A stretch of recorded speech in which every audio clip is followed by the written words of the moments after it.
Welcome to Central Innovations TV. I'm Princess the Goddess, or you can call me P2G for short. And school is now in session right here in the Community of Mirrors every Wednesday night at 8 p.m. Central Standard Time. So, if you are a returning honorary Mirror member, I want to say welcome back. And for all the new viewers that are coming to view this class at this moment, I want to say welcome. Hey, Andrew, how you doing? Boy, I tell you, you show up every week. I think you might have 100 in this class, okay? Because you show up every week without fail. You and it's a couple, about five more y'all. They like show up for real every week. We have different people to come in all the time, but definitely. So he says, I was on the toilet, but I made it. What's up, Risha? You are so silly. You know that? Okay, so I don't know if you saw the title or the thumbnail, but the title of this video is Helping to Heal Your Partner's Past Wounds. Okay, so we're gonna have a little conversation about this lecture style. Okay, but there will be some pieces of advice that you can follow in order to put yourself in the best position with your partner. Okay.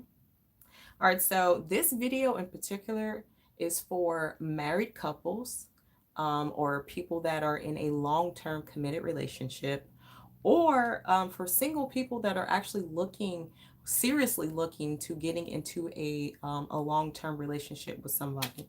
And the reason why I say this is because everybody needs healing. At some point in your life, you need healing. And a lot of times we can lean on like our family members and our friends to help us get through these difficult moments. Okay. But sometimes when you're in a relationship, that partner becomes your means of assistance when it's time to heal. This is why it's so important when you're selecting a partner, you're making sure that during trying times like these, you have a partner who is well equipped or who is at least willing to become well equipped to help you through your darkest moments, because again, everybody needs healing. And you might be thinking, I don't need healing. I'm good. Like, I don't have any baggage. Okay. So you may not have any baggage, but everybody needs healing because a lot of different activities over the day happen that can put us into a place where we might, want to feel revengeful, or we feel unhappy or upset about something. So, you know, when an imbalance in your emotional body comes, the healing process is there to help you to get balanced again. Okay. That's really all healing is. It's helping the energetic body to become more balanced. Okay. So everyone needs healing. Even if you found out that your friend told some people your business, you might need healing for that because you may end up having trust issues. Okay, so every moment, every event that causes a slight imbalance or a large imbalance of your energetic needs to be healed, and that's why I say everybody needs to be healed. Okay, so how can before we get to the healing, how would you find yourself in a situation like this? How would you find yourself in a situation to where you're having someone that you are, having to help heal, right? I had a client tell me, she was like, when I get into relationships, I try to make sure that that person is, emotionally healed or emotionally available. But I ended up with somebody who ended up having some issues, with their own personal situations. And she was just wondering if, she should get out of the relationship or if she should continue to nurture that relationship. And I could, you know, everyone has free will. You know how I feel about that. Everyone has free will. And you can choose to help heal your partner or you don't have to. But it is my belief that when you join forces, when you get into a committed relationship, or when you are, especially if you're in a marriage, that if you don't provide space and maybe some assistance in helping heal this person, your relationship is going to suffer. So you do have free will. You can help them, or you might choose not to help them. But just know, if you choose not to assist your partner in healing, and you can, that your relationship is going to suffer a bit, meaning you will suffer too in the long run. Okay, so we all have free will, but you know it's best that you learn how to help heal your partner. you know okay, so now that I went off on a tangent, let me check the chats and see what you guys. Okay, says Jason says, "Hey princess, I finally caught you live. How was your day?" Oh, my day was wonderful. It was very productive. I made sure that I'm going over in the community. So if you haven't seen our community, it's at www.sensualinnovations.com. Just go over there, sign up. The membership is free. We're getting ready to start up the weekly advice classes over at Facebook. So make sure that you're signed up to the subscription, the member area over at the website, and you will get the newsletters that are being sent out every Wednesday.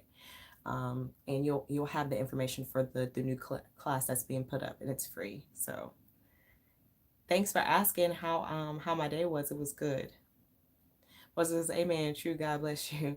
And it says trust issues. I do have some of those. Yes. Okay.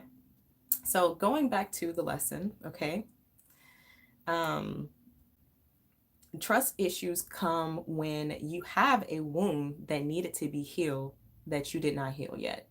You're not trusting because you're hurt and you're afraid of being hurt even further or hurt again. So that's when you're not able to give trust. You're not able to give your trust. You can't trust someone because you're still wounded for something that happened in the past.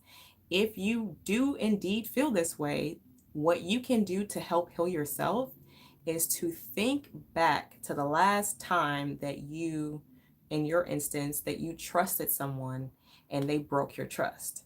And then if you can think back, past them or an event that happened, or that took place that you feel like betrayed you and your trust, those are the things that you want to go back and heal. Okay, so if you have a trust issue, it's because someone in your past betrayed your trust.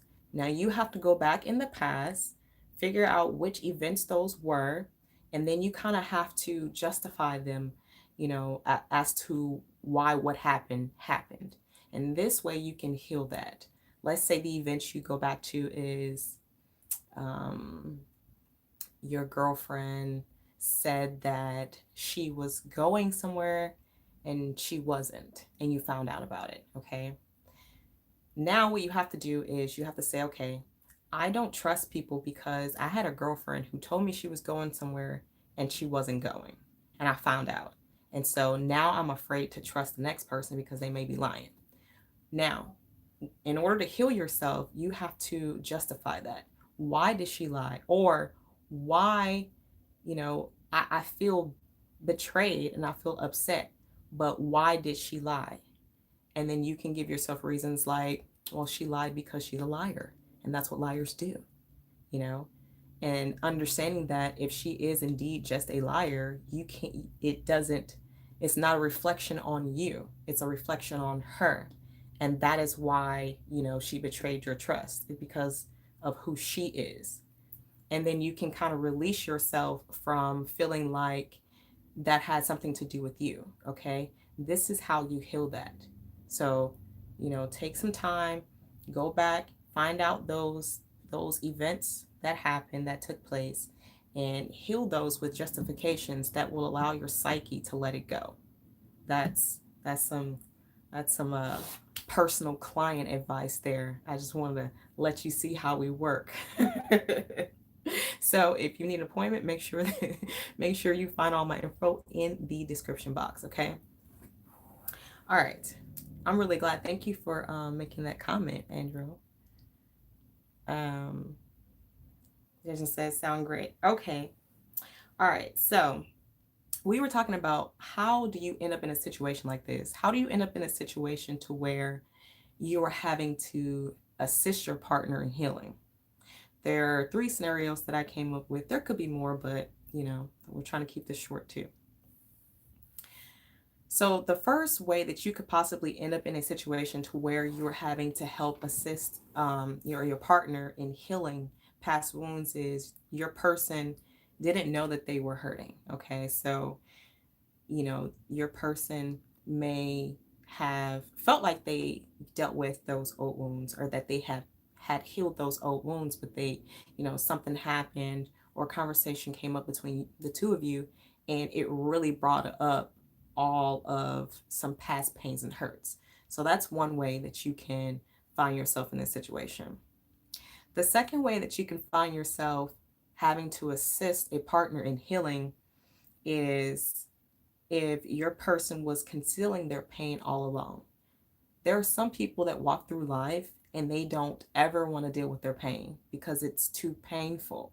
It's too much to have to actually take a look at. The truth hurt. It hurts sometimes. So a lot of people are just not brave enough to go ahead and take on the dark energy that they have accumulated, over a span of broken relationships or broken trust or whatever. Um, so you have to really just understand that sometimes people have pain that they would rather not deal with. Okay, so that could be a second way that you would find yourself in a situation to where you feel like you have to help your partner heal. Okay. Now, the third way that you end up in a situation like this is if you ignored signs that they were still hurt. So, like, let's say you met someone and you knew they were hurting. They had signs, emotional imbalances that happen. And you knew that. And instead of addressing them and helping to heal them, up front, you ignore them and think that they're just going to go away. But I'm letting you know, in the end, that person still has to heal. And if you're going to help it's better to go ahead and start healing from the top, from the beginning, than to wait and get into a long-term, you know super serious relationship to where you don't know what you're dealing with. Okay, because it's almost like once you're committed, in my opinion, you need to hold the commitment unless there are real reasons as to why you guys, can't work that out. Okay, so that's just my belief. When you commit, you commit. You hold the commitment until, there's something doesn't work anymore. Okay. All right.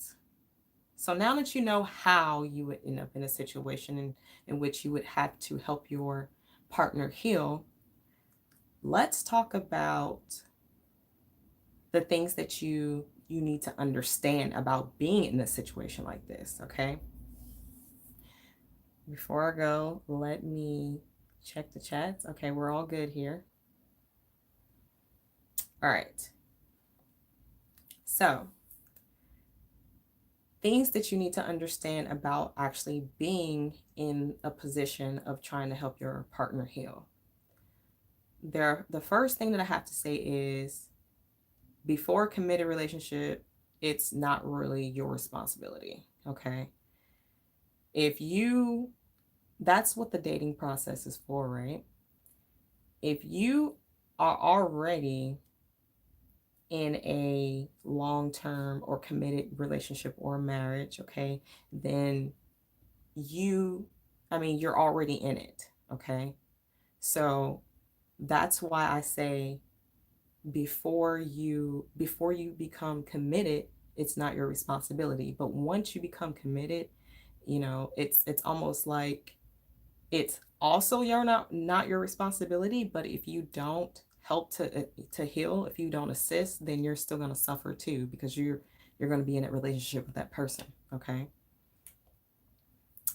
Another thing you need to understand about being in this sort of situation is that after committing, it becomes your problem. Like it's like buying a house as is, right? You're given the dating process, you're given an opportunity to know this person, to date this person, to see if they have qualities that you like, right? So once you buy the house as is, if now they start coming up with wounds and pains and stuff like that, you know, you're already married now, you know? So now you have to equip yourself with the tools that you'll need in order to help your person heal. Okay? Another thing is it's a privilege. It's a privilege to have someone to assist you in healing, because we should be doing the inner healing work before we get into a relationship, okay? So if we're doing what we're supposed to do, healing our wounds, healing our own wounds, and trying to pick partners that are not um, needing extensive healing, we can, hold on, I almost lost. What am I saying? Okay, so yeah, okay, so it's a privilege. If if you're trying to look for someone and you guys are pretty much coming to the table, equally yoked, then this type of extensive healing is not necessary, okay? And so it's your responsibility before you get into a relationship to heal those wounds, all right? Now, another thing that you need to understand is you can only do so much to assist in their healing, okay? They have to want to be healed. You cannot, well, what is the saying? You can take a horse to the water, but you can't make it drink. That's so true. You can be there for your partner, you can assist them, but they have to really want to do that themselves. They have to really want to do it too. Okay? All right. Now that we understand how we get into this position of having to heal someone and just understanding some basics about being in a position to have to help a partner heal, now let's look at some things that we actually have to do to help them heal, okay? And the first thing that I have, and it's so important, it is so important to be patient. You're gonna have to be patient and tolerant. This is where, we talked about being in relationships and you not really knowing who you are in certain areas until, you can have a person in a relationship to kind of bounce off some things about yourself that you've never seen, right? You can, you can only find out who you are truly by being with someone else, okay? But having patience and having tolerance in this situation is going to allow for your person to come to a place to where they start to feel comfortable enough to open up to you, okay? Because the healing that has to take place is going to happen over conversations. You guys are going to have to converse, getting it out, expressing it, saying what they feel, saying the wounds that they have, doing all of that.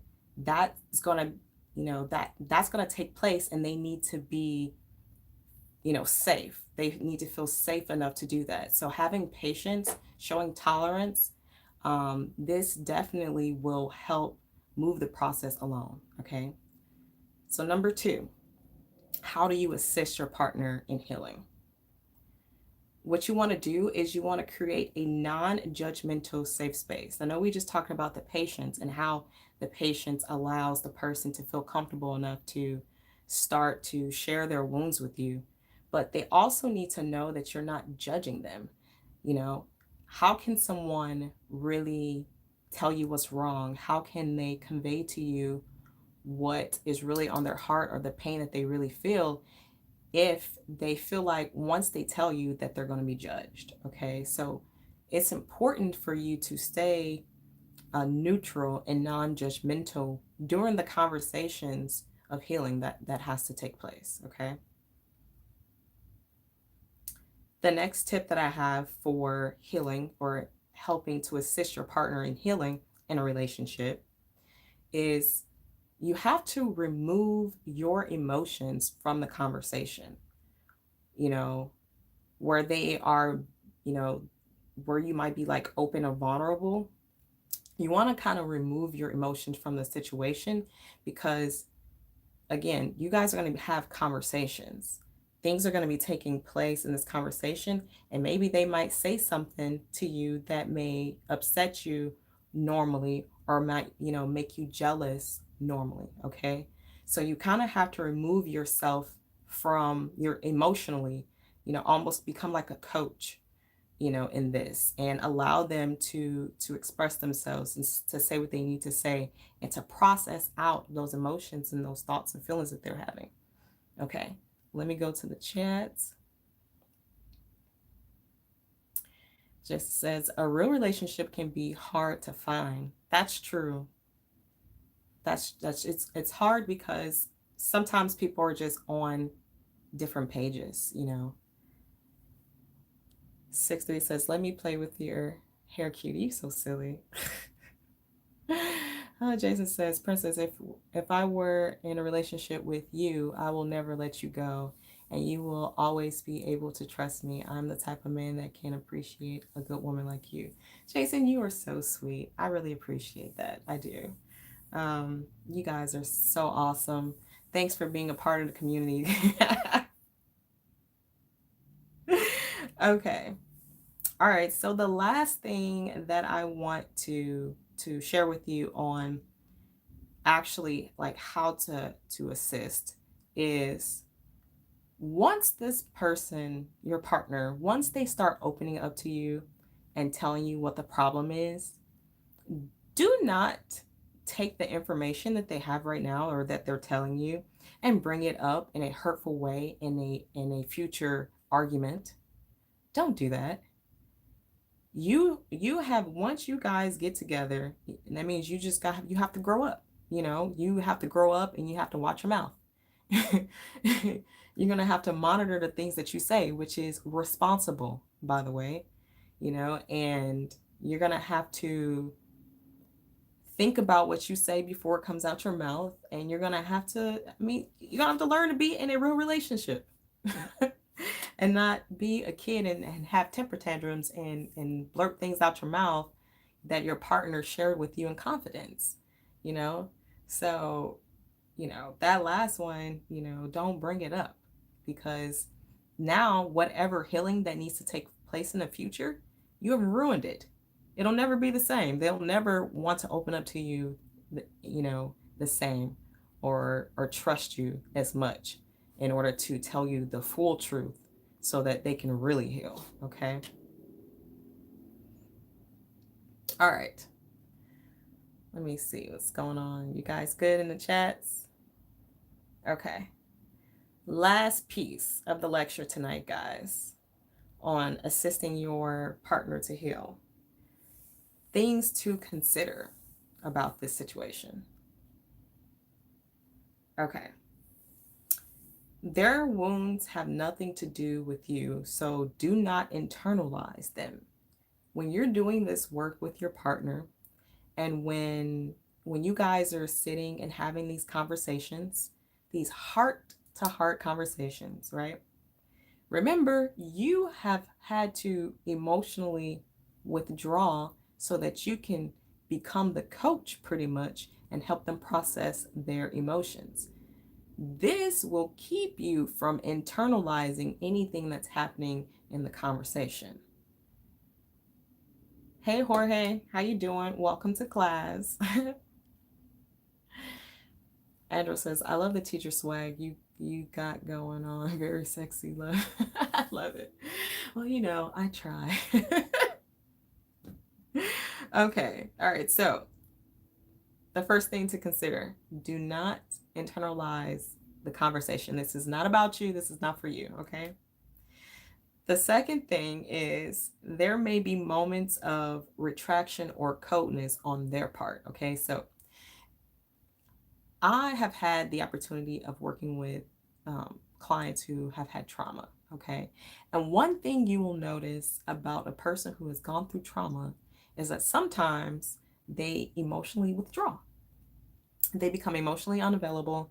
And so it almost feels like they're being cold to you, or like they're ignoring you, or, something like that. You have to understand that this was a trauma. And so when we say healing, they are legit hurt. So don't take their coldness or their lack of emotion after sharing with you as, you know, as anything bad, or like they're doing it to you. This person is trying to heal, and they're going to have their moment. And this is where you have to exercise your patience and your tolerance and your non-judgmental atmosphere, and allow them to take that space and allow them to have those emotions. Okay. Last thing, and then we're going to get out of here. The last thing to consider: you shouldn't be the only one allowing space for healing either. Okay. In a relationship where you guys are going to have to help each other heal, because remember, everybody has to heal. It's just things happen on a daily, weekly, monthly basis that could leave, you know, a lasting effect on us emotionally. So everybody's healing every day, all right? So, but you shouldn't be the only person in the relationship that is willing to hold space for healing. Your person should also be giving you the same space, creating the same thing for you in order to allow you those moments where you need assistance and you need to be healed. You know, that's the point in having an equal exchange in a relationship. Okay? So, if you're like, well, I'm not sure if she or he is able to support me, then you have to teach them. You have to teach them. Send them this video, or you can let them know what you need in those times in which you feel like you need your own personal healing. Okay. So I hope this has helped you. You can meet us here in class every Wednesday night at 8 p.m. Central Standard Time. Now, if you come over to the website, www.centralinnovations.com, and sign up for the membership, it is free, and you get weekly advice on love or self-development, or something that can really help improve your quality of life. Okay, so make sure you come over and you sign up. I hope you think of me as your personal coach and consultant.